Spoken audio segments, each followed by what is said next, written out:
తెలుగు రాష్ట్రాల్లో వినాయక చవితి వేడుకల సందడి మొదలైంది. రకరకాల గణపతులు మండపాల్లో కొలువయ్యారు. ముఖ్యంగా హైదరాబాద్, విశాఖపట్నం, విజయవాడ లాంటి నగరాల్లో పలు కాలనీల్లో మండపాలు వెలిశాయి. గణపతి పప్ప మోరియా అంటూ కేరింతలు కొడుతున్నారు. ఇవాల్టి నుంచి మరో 9 రోజుల పాటు వినాయక మండపాల దగ్గర సందడిని ప్రతిరోజు 6:30 గంటలకు చూసేద్దాం. గణపతి నవరాత్రి సందడి మొదలైంది. వినాయకుడికి నవరాత్రుల్లో విశేష పూజలు జరగనున్నాయి. వినాయకుడు, లంబోదరుడు, విఘ్నేశ్వరుడు, మూషికా వాహనుడు ఇలా ఏ పేరుతో పిలిచినా గణపతి పరమార్థం ఒక్కటే. సర్వ గణములకు అధిపతి అయిన విఘ్నేశ్వరుణ్ణి పూజిస్తే ఎలాంటి ఫలితం కలుగుతుంది? ఇలాంటి విశేషాలను ప్రముఖ ఆధ్యాత్మికవేత్త నోరి నారాయణమూర్తి వినాయక వైభవంలో ప్రతిరోజు మనకు వివరించనున్నారు. తొలి రోజు ఆ విశేషాలు ఇప్పుడు చూద్దాం. ఓం శ్రీ మహాగణాధిపతయే నమః. తుండమునేకదంతమును తోరపు బొజ్జయువామహస్తమున్ మెండుగమ్రోయు గజ్జలును మెల్లని చూపుల మందహాసమున్ కొండొక గుజ్జు రూపమున కోరిన విద్యలకెల్ల వజ్జయుండెడి పార్వతీతనయా ఓజి గణాధిప నీకు మ్రొక్కెదన్. స్వామివారి యొక్క దివ్య విశిష్టత అమోఘమైనటువంటిది. దీనిని గణపతి నవరాత్రములు అంటారు. అయితే వినాయక చవితి అనేటువంటి 2 పేర్లతో పిలువబడుతుంది. మరి గణపతి ఎవరు, వినాయకుడెవరు, ఇద్దరు ఒకటేనా అంటే ఒకటి కాదు. కానీ గణపతి యొక్క అంశయే వినాయకుడైనప్పటికీ గణపతి యొక్క దివ్యతత్వంలో, గాణాపత్యంలో మహానుభావుడు మొట్టమొదటగా ఉదయించినటువంటి దివ్య మహోనోహరమైనటువంటిది పసుపు రంగు. అందుచేతనే పసుపుతో ఆ వినాయకుడిని పూజ చేస్తారు, గణపతిని పూజ చేస్తారు. గణపతిని పసుపుతో పూజ చేస్తారు, మట్టితో వినాయకుడిని పూజ చేస్తారు. మహోన్నతమైనటువంటి ఆ గణపతి ఈ భూమిపై అవతరించాడు అనేకమైనటువంటి రూపములతో. అందుచేతనే వేదం ఓం గణానాం త్వా గణపతిగుం హవామహే కవిం కవీనాముపమశ్రవస్తమం జ్యేష్ఠరాజం బ్రహ్మణాం బ్రహ్మణస్పత ఆనశృణ్వన్నోతిభిः సీదసాదనం. సకలమైనటువంటి వాడు గణపతి. ఈ భూమిపై కనపడుతున్నటువంటి సమస్తమైనటువంటి వస్తువుల యొక్క దివ్యస్వరూపమే గణపతి. కవులలో గొప్పవాడు గణపతి, జ్యేష్ఠుడు గణపతి, ఆది మూల పురుషుడు గణపతి, సమస్తమైనటువంటి శక్తులకు అధిదేవతగా ప్రకాశించేటువంటి వాడు గణపతి. అందుచేతనే ఆ గణపతిని నిరంతరము అర్చన చేస్తూ ఉంటారు. అందుచేతనే గణములకు పతి కనుక గణపతి. గణములు అంటే సమూహములు అని అర్థం. భూలోకంలో 84 లక్షల జీవరాశులు ఉన్నాయి. ఆ జీవరాశులన్నీ కలిపి ఒక అనేకమైన గణపతులు.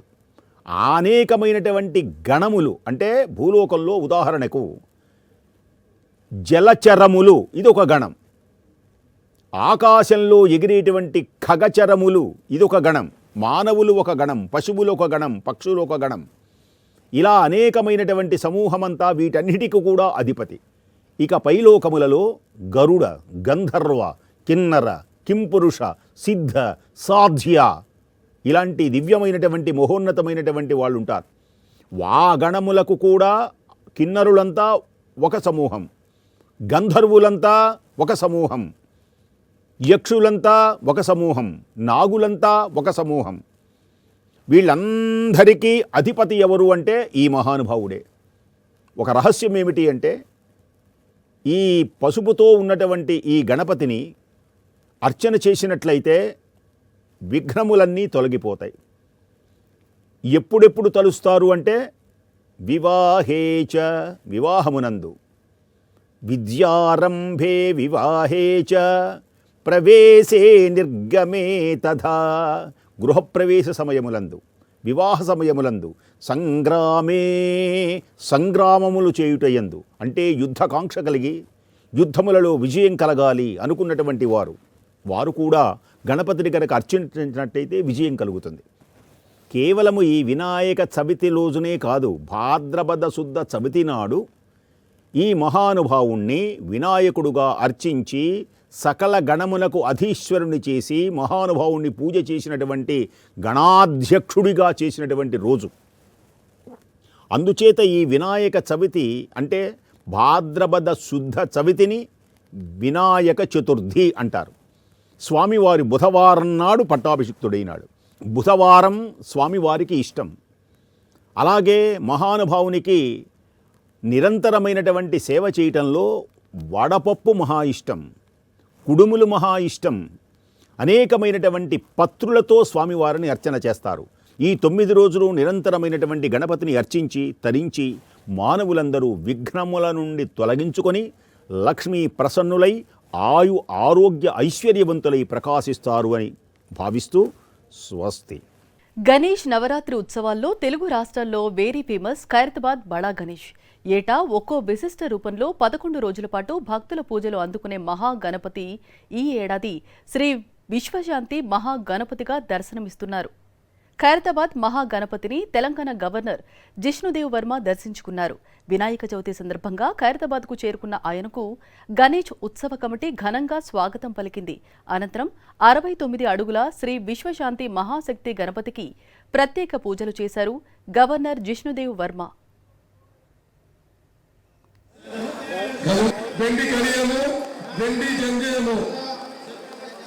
వారికి ధన్యవాదాలు. వారికి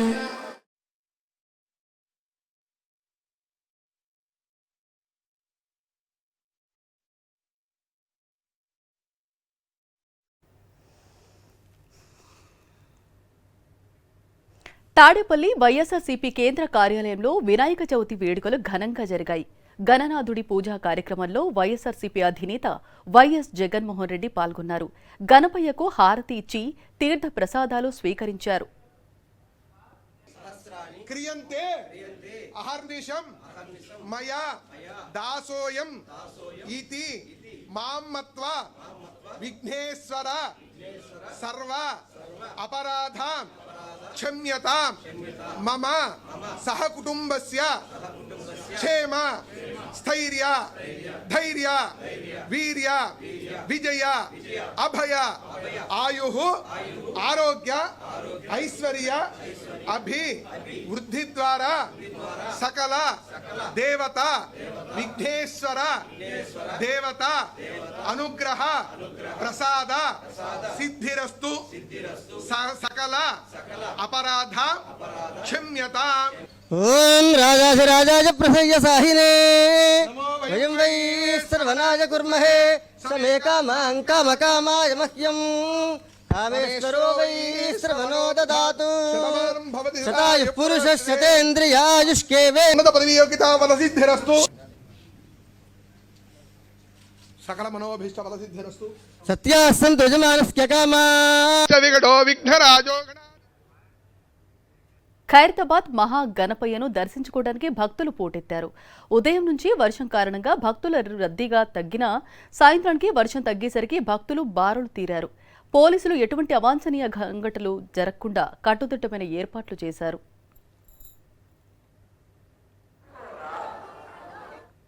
ఖైరతాబాద్ నుంచి మరింత సమాచారం మా ప్రతినిధి మహేశ్వరి అందిస్తారు. ఖైరతాబాద్ లో వెలిసిన 69 అడుగుల విశ్వశాంతి మహాశక్తి మహాగణపతిని దర్శించుకోవడానికి భారీ సంఖ్యలో భక్తులు వచ్చారు. రైట్, మనం చూస్తున్నాం ఇప్పుడు మన ఎదురుగా కూడా కొంతమంది డప్పు వాయిద్యాలతోటి గణనాథుణ్ణి దర్శించుకోవడానికి కూడా అంతా వచ్చారు. ఈ కళాకారుల బృందాన్ని కూడా అందరూ ఆసక్తిగా తిలకిస్తూ వస్తున్నారు. రైట్, క్యూ లైన్లు కూడా చూస్తున్నాం మనము. ఇరువైపులా కూడా స్వామివారికి దర్శనం చేసుకోవడానికి క్యూ లైన్లు కూడా ఏర్పాటు చేశారు. ఇక్కడ భద్రతా ఏర్పాట్లు కూడా చాలా చక్కగా నిర్వహించారు. ఇందాకనే మనతో డిఎస్పీ శిల్పవల్లి గారు కూడా మాట్లాడుతూ అన్ని రకాల ఏర్పాట్లు చేశాము, భక్తుల సంఖ్య పెరిగినప్పటికీ కూడా ఎలాంటి అవాంఛనీయ ఘటనలు జరగకుండా తగిన జాగ్రత్తలు తీసుకున్నామని కూడా ఆవిడ చెప్పారు. మనం ఉదయం నుంచి కూడా వర్షం కారణంగా చాలా మంది రాలేదు. బట్ ఇప్పుడైతే వర్షం తగ్గుముఖం పట్టింది. దీంతో క్యూ లైన్లన్నీ కూడా నిండుకున్నాయి. ఈరోజు ఉదయం నుంచి కూడా భక్తుల తాకిడి పెరుగుతుందని అనుకున్న నేపథ్యంలోనే పోలీసు అధికారులు కూడా ఏర్పాట్లు చేశారు. అలాగే ట్రాఫిక్ ఆంక్షలు కూడా ఇక్కడ పెట్టారు. ఖైరతాబాద్ చుట్టుపక్కల ఎవరు కూడా ట్రాఫిక్ చేయడానికి వీలు లేకున్నా కూడా కొన్ని ట్రాఫిక్ పాయింట్లు కూడా పెట్టారు. అలాగే మనం చూస్తూ ఉన్నాం, భక్తులు కూడా భారీ సంఖ్యలో వచ్చారు. చూద్దాం. అయితే 2014కు ముందు వరకు కూడా ఒక్కో అడుగు పెంచుకుంటూ పోయినటువంటి ఉత్సవ సమితి 2014 తర్వాత ఒక్కో అడుగును దించుకుంటూ వస్తున్నారు, అక్కడ నుండి తగ్గించుకుంటూ వస్తున్నారు. ఇప్పుడు 69 అడుగులకు చేరుకున్నారు ఖైరతాబాద్ మహాగణపతి. ఈసారి చూస్తున్నాం భారీ సంఖ్యలో ప్రతి సంవత్సరం కూడా జనాల సంఖ్య పెరుగుతూ వస్తుంది. దానికి తగ్గట్లే ఏర్పాట్లు కూడా చేస్తూ ఉన్నారు. రైట్, ఇక్కడ మనతో పాటు కొంతమంది భక్తులు మాట్లాడడానికి రెడీగా ఉన్నారు, వారితో మాట్లాడదాం. మేము గచ్చిబౌలి ప్రతిసారి వస్తారా గణనాథుని దర్శించుకోవడానికి? ప్రతిసారి వస్తాం. ఎలా అనిపిస్తుంది గణనాథుని? చాలా బాగా ఉన్నాయి ఉత్సవాలు కూడా. సనాతన ధర్మం కూడా చాలా ఈ మధ్య చాలా బాగా చెప్తున్నారు పెద్ద వేద పండితులు కూడా. చాలా బాగా ఎప్పుడు ఇట్లాగే ఇంకా చాలా బాగా జరుపుకోవాలని కోరుకుంటున్నాం. ఏర్పాట్లు అవి ఎలా ఉన్నాయి? ఏర్పాట్లు కూడా చాలా బాగున్నాయి. వచ్చారు మేము తిలక్ నగర్ అండి. తిలక్ నగర్ ప్రతి సంవత్సరం వస్తాం. మేము ప్రతి సంవత్సరం ఖైరతాబాద్ వినాయకుని దర్శించుకుంటాం. మాకు చాలా ఆనందంగా ఉంటుందండి. అయితే కొంతమంది అంటారు ఖైరతాబాద్ గణనాథుని దర్శించుకొని ఏమైనా కోరికలు కోరుకుంటే తీరుతాయి అని. అవునండి. మీకుందా నమ్మకం? ఉంది, నమ్మకం ఉందండి. నేను పోయినసారి వచ్చి కోరుకున్నాండి, ఆ కోరిక నెరవేరింది. సో అందుకని మళ్ళీ వచ్చి దేవుని కోరుకొని వెళ్తున్నా. చాలా ఆనందంగా ఉంది. ప్రతి సంవత్సరం వస్తాండి నేను. పోలీస్ వాళ్ళకి ముందుగా యాక్సెప్ట్ చెప్పాలి. వాళ్ళు చాలా సేఫ్గా చూస్తారు. పబ్లిక్ కూడా ఎవరికి ఇబ్బంది కాకుండా మన మొక్కులు అనేది భగవంతుడు మనం అనుకుంది మనసులో ఏ తలుచుకుంటే అది అవుతుంది. నాకు ఒక చిన్న ఇన్సిడెంట్ జరిగింది, అది ఒకటి చెప్తా. లాస్ట్ ఇయర్ వినాయకుని దగ్గర నాకు చిన్న కాలుకి ఇన్ఫెక్షన్ జరిగింది. ఆ భగవంతుడు అనేది నన్ను కాపాడింది. కాబట్టి నేను ఫస్ట్ రోజు పండుగ రోజున ఎందుకు వచ్చినంటే ఆయన దర్శనం చేసుకోవాలని వచ్చిన. తమ ఏమైనా కోరికలు కోరుకుంటే ఖచ్చితంగా నెరవేరుతాయనేసి వారు ఒక నమ్మకాన్ని అయితే వ్యక్తం చేస్తూ ఉన్నారు. ఇది ఇక్కడ ఉన్నటువంటి అప్డేట్స్. Over to studio. బాలాపూర్లో బొజ్జ గణపయ్య కొలువుదీరాడు. స్వర్ణగిరి థీమ్తో ఏర్పాటు చేసిన మండపం కన్నుల పండువగా ఉంది. శేషతల్పంపై విష్ణువు, ఆ పక్కనే ఉన్న శ్రీ వెంకటేశ్వర స్వామితో కలిసి దర్శనమిస్తున్నాడు గణేశుడు. బాలాపూర్ నుంచి మరింత సమాచారం మా ప్రతినిధి దిలీప్ అందిస్తాడు. దిలీప్, చెప్పండి, భక్తుల తాకిడి ఏ విధంగా ఉంది? అధికారులు ఎటువంటి ఏర్పాట్లు చేశారు? సంజలి, మనకు వినాయక చవితి నవరాత్రులు అనగానే ముందుగా తెలుగు రాష్ట్రాల్లో ఒకటి ఖైరతాబాద్ గణనాథుడు అయితే మరో వినాయకుడు ఇటు బాలాపూర్ గణనాథుడు అని చెప్పుకోవచ్చు. సో బాలాపూర్ గణనాథునికి లడ్డు ఎంతో ప్రసిద్ధి చెందిందని చెప్పుకోవచ్చు. అలాగే లడ్డుతో పాటు మండపం కూడా ప్రత్యేక ఆకర్షణగా నిలిచిందని చెప్పుకోవచ్చు. సో ప్రతి సంవత్సరం ఒక్కొక్క దేవాలయ నమూనాలో బాలాపూర్ గణనాథుని మండపాన్ని తీర్చిదిద్దుతారు. సో గత సంవత్సరం అయోధ్య రామ మందిర ఆలయాన్ని తీర్చిదిద్దితే ఈసారి ఆ స్వర్ణగిరి శ్రీ వెంకటేశ్వర స్వామి ఆలయమే బాలాపూర్కి వచ్చింది అన్నట్టుగా చాలా సుందరంగా కూడా తీర్చిదిద్దినటువంటి మండపాన్ని మనం చూడొచ్చు. సుమారు 30 రోజుల పాటు నిరంతరంగా కష్టపడి కార్మికులు ఈ యొక్క దేవాలయ స్వర్ణగిరి శ్రీ వెంకటేశ్వర స్వామి దేవాలయ నమూనాన్ని తీర్చిదిద్దారు. సో మధ్యలో విష్ణుమూర్తి సర్పం పైన పడుకొని ఉన్నటువంటి ఆకారంతో కూడినటువంటి విష్ణుమూర్తి విగ్రహాన్ని 16 అడుగుల విష్ణుమూర్తి విగ్రహంతో పాటు అటువైపుగా శ్రీ వెంకటేశ్వర స్వామి విగ్రహాన్ని కూడా ఏర్పాటు చేశారు. సో శిల్పకళ ఉట్టిపడే విధంగా ఈ యొక్క ఆలయం నమూనాను తీర్చిదిద్దారు. సో శిల్పకళకు తోడుగా ఒకవైపు లైటింగ్స్, మరోవైపు సుందరంగా తీర్చిదిద్దినటువంటి పూల అలంకరణ కూడా ప్రత్యేక ఆకర్షణగా నిలుస్తుందని చెప్పుకోవచ్చు. అలాగే భక్తుల తాకిడి కూడా చాలా అధికంగానే ఉంది. కేవలం బాలాపూర్తో పాటు చుట్టుపక్కల ప్రాంతాల్లో ఉన్నటువంటి భక్తులందరూ కూడా ఈ యొక్క గణనాథుని దర్శించుకోవడానికి వస్తున్నటువంటి దృశ్యాలను మనం చూడొచ్చు. సో వస్తున్నటువంటి భక్తులు ఎవరైతే ఉన్నారో వాళ్ళకు ప్రత్యేకంగా ఏర్పాట్లు కూడా చేశారు. బాలాపూర్ గణనాథుడు సాయంత్రం పూట పూజ నిర్వహించబడతా ఉన్నారు. సో కాసేపటి క్రితమే తొలి పూజను ఏర్పాటు చేస్తున్నారు. కాసేపటి క్రితమే కలశ పూజను పూర్తి చేసుకున్నారు. అలాగే ఆ నవగ్రహ పూజతో పాటు అలాగే ఆ స్వామి వారికి కూడా పూజా కార్యక్రమాన్ని నిర్వహిస్తున్నటువంటి దృశ్యాలను కూడా మనం చూడొచ్చు. సో ఇప్పటికే 21 కిలోల లడ్డూని బాలాపూర్ గణనాథుని చేతిలో ఉంచుతారు. సో నవరాత్రులు పూజలు అందుకున్న తర్వాత వేలంపాట ద్వారా ఈ యొక్క లడ్డూని సొంతం చేసుకుంటారు. సో ఇప్పుడు చూడొచ్చు, ప్రస్తుతం మనం వినాయకుని విగ్రహ ప్రతిమను కనుక చూసుకుంటే సో 22 అడుగుల వినాయక ప్రతిమను ప్రతిష్ఠించారు. సో పైన శివుడు ఒక 2 వైపులా 2 చేతుల్లో కూడా ఆయుధాలు ఉన్నటువంటి విగ్రహాన్ని ప్రతిష్ఠించారు. సో ఈ విగ్రహం చేతిలో 21 కిలోల లడ్డూకి సంబంధించి కూడా తాపేశ్వరానికి సంబంధించినటువంటి ఉమామహేశ్వరరావు ప్రతిసారి కూడా ఈ యొక్క వినాయకుని చేతిలో లడ్డూని బహుమతిగా ఇస్తూ ఉంటారు. సో నవరాత్రులు పూజలు అందుకున్న తర్వాత వినాయకుని లడ్డుని వేలం వేస్తూ ఉంటారు. సో ఈసారి ప్రత్యేకంగా ఇటు లడ్డుతో పాటు ఆలయానికి సంబంధించినటువంటి మండపాన్ని కూడా ప్రత్యేకంగా తీర్చిదిద్దారు. ఈసారి అంటే గత సంవత్సరం అయోధ్య రామ మందిరానికి సంబంధించినటువంటి రామాలయాన్ని నిర్మిస్తే ఈసారి స్వర్ణగిరి శ్రీ వెంకటేశ్వర స్వామి ఆలయాన్ని నిర్మించారు. సో భక్తుల తాకిడి కూడా అధికంగానే ఉందనే చెప్పుకోవచ్చు. సో మొత్తం మీద సో కాసేపటి క్రితమే బాలాపూర్ గణనాథుడు ఆ పూజ పూర్తి చేసుకున్నాడని చెప్పుకోవచ్చు. Anjali. Right Dilip, thank you. ఇక విశాఖలో గణపతి ఉత్సవాలు అంగరంగ వైభవంగా జరుగుతున్నాయి. ప్రతి ఏడాది గాజువాక లంక మైదానంలో భారీ గణపతిని ఏర్పాటు చేస్తుంటారు గణేష్ ఉత్సవ కమిటీ నిర్వాహకులు. ఈ ఏడాది కూడా వినూత్నమైన ఆలోచనతో 1,00,000 చీరల సుందర వస్త్ర మహాగణపతిని ఏర్పాటు చేశారు.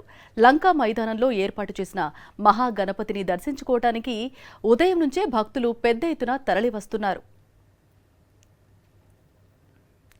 గాజువాక లంకా మైదానంలో గణపతి ఉత్సవాలకు సంబంధించిన మరింత సమాచారం మా ప్రతినిధి అనిల్ అందిస్తారు. నగర వ్యాప్తంగా గణపతి ఉత్సవాలు అంగరంగ వైభవంగా జరుగుతున్నాయి. ఖైరతాబాద్ మాదిరిగానే ప్రతి ఏడాది గాజువాక లంకా మైదానంలో భారీ గణపతిని ఏర్పాటు చేయడం ఆనవాయితీగా వస్తుంది. ఈ ఏడాది కూడా గణేష్ ఉత్సవ కమిటీ ఆధ్వర్యంలో పెద్ద ఎత్తున 1,00,000 చీరలతో రూపొందించినటువంటి గణపతి విగ్రహాన్ని ఇక్కడ ఉన్నటువంటి భక్తుల దర్శనార్థం ఏర్పాటు చేశారు. ప్రస్తుతం మనతో పాటు నిర్వాహకులు ఉన్నారు, మాట్లాడదాం.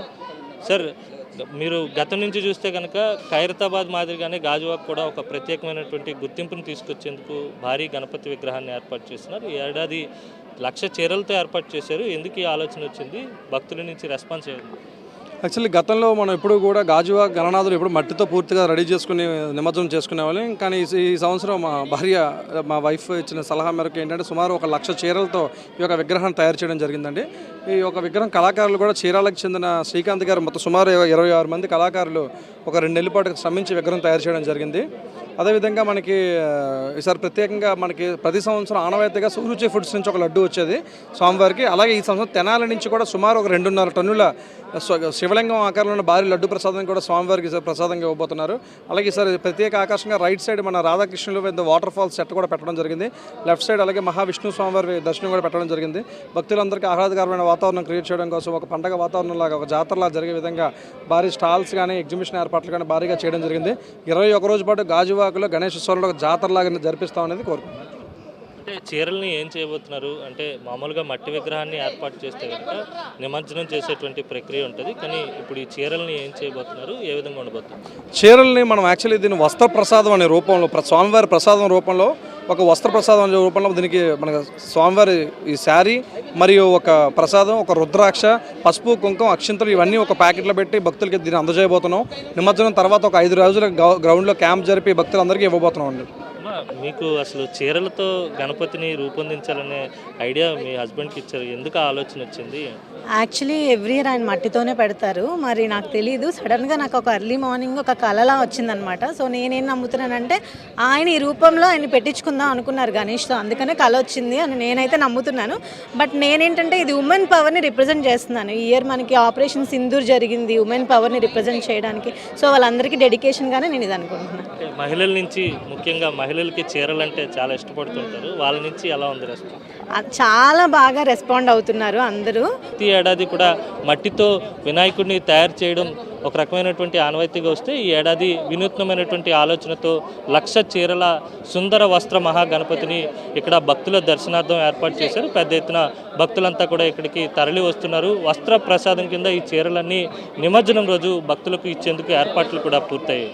Over to studio.